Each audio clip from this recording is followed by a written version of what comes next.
If you're keen to maximise the time that you spend outdoors during the COVID-19 lockdown, if you're keen on discovering what foodstuffs are literally underneath your nose that you could supplement your cupboards with, and if you're keen on doing all of that for absolutely free, keep watching. Hi, I'm Craig Taylor, and if you're keen on improving your bushcraft skills in a simple, no-nonsense manner, then please consider subscribing.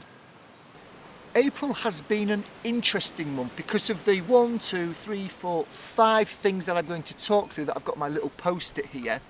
4 of them were plants that I was already familiar with. I was already able to positively identify them and knew that they were edible.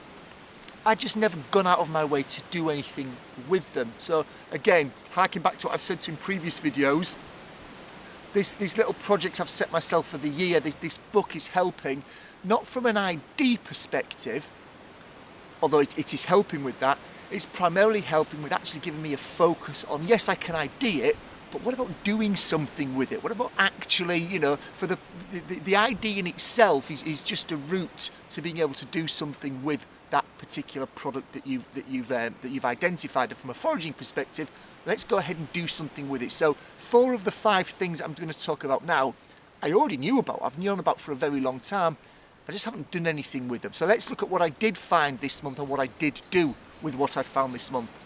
First up, I located garlic mustard, found that right at the beginning of the month, Aliara petiolata, growing in quite some abundance in a local park that I don't frequent a great deal anymore. I used to frequent it every morning when I dropped my son and then my daughter off at that primary school. It was just around the corner.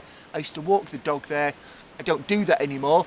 So I've not been to that park for some time, but when I popped back there for a dog walk recently, there it was, growing in abundance. So I took some of that, finally chopped it up, mixed it with a little bit of mayonnaise out of the fridge, nothing homemade there, and it served as a nice sort of garlic mustard mayonnaise that I used with some ham and cheese sandwich, and very nice it was too. So I was already aware of garlic mustard. It's something I've been able to identify for some time. Something else I've been identifying for some time is common mallow. Not far from where I live, there is an area of kind of semi-wasteland / farmland / agricultural land, and there's a lot of common mallow growing in the hard ground along the tracks and bridleways in that area there. So I was able to positively identify that. Haven't done anything with that yet, I'm ashamed to say. However, in previous years, me and my kids have eaten the flowers when they've been in bloom, which they're not at the moment. We've picked the purple flowers from the common mallow and eaten those as a little snack, but nothing this time around. Was also able to identify some gorse, again quite ironically in the park that I just mentioned that I found the garlic mustard in. I was also able to find some gorse. Took a few little buds of that. The kids were quite impressed by how coconutty it smelled, and I made myself a light tea with that probably several weeks ago, just at the beginning of April. I made myself a tea with the leaves from that gorse bush. Moving on to something that I've never seen or never known that I've seen, never positively identified before, which is Alexanders. They're spoken about a great deal. It seems to be that once spring emerges every year here in the UK, people talk about Alexanders. There are photographs of Alexanders, Alexanders this, Alexanders that. I've never come across these Alexanders. Went for a hobble the other day with the kids as part of our sort of daily exercise whilst Mrs T was lugging a shopping trolley around the supermarket. Went to some local wasteland that's really overgrown, and there, growing in almost the perfect conditions, wasteland, hard ground, half a mile from the sea, from the coastline, there was a huge amount of Alexanders there. Didn't have my phone with me, quite ironically, didn't have anything to capture it, but I certainly do plan to go back there very soon to actually forage and take some of that and bring it home and do something with it. So great to be able to positively identify a new species for me. A little bit ironic that I didn't get to capture that on camera or do anything with it yet, but I will get round to that. And finally then, our pièce de résistance for the month, good old dandelion flowers. We talked about dandelion leaves last month. The flowers are now shooting through. They've shot through. Lots of those around, Taraxacum being the scientific name. Lots of dandelion flowers.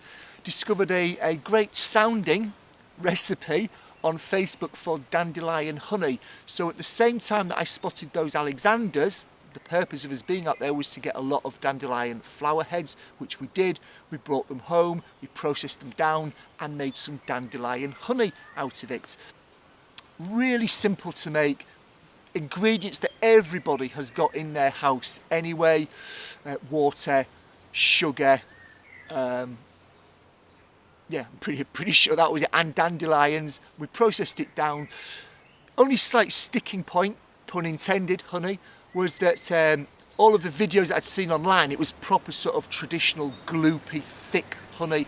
My version definitely falls into the runny honey category. It's not quite water like, but it's also definitely not a runny, a sticky, thick honey consistency. Done a little bit of scouting around online.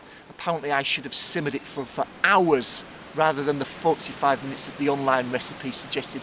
But either way, still perfectly edible, still perfectly tasty, very nutritious, and as I mentioned before, free to make. So got half a jar of that left. Half a jar's gone already. Half a jar of that is left, and when that's gone, if the dandelions are still in season, I certainly intend to get out, make some more, and perhaps stock some up for the coming months when dandelions will no longer be present and visible to us.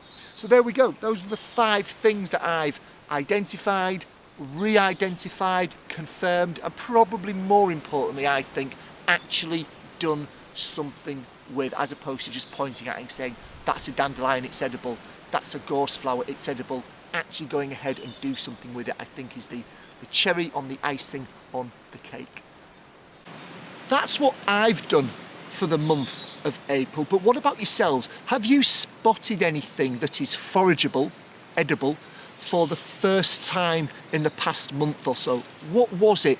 Did you just identify it, or did you actually take it away and do something with it? How did that turn out? Was it a success, or was it a runny honey success this time around?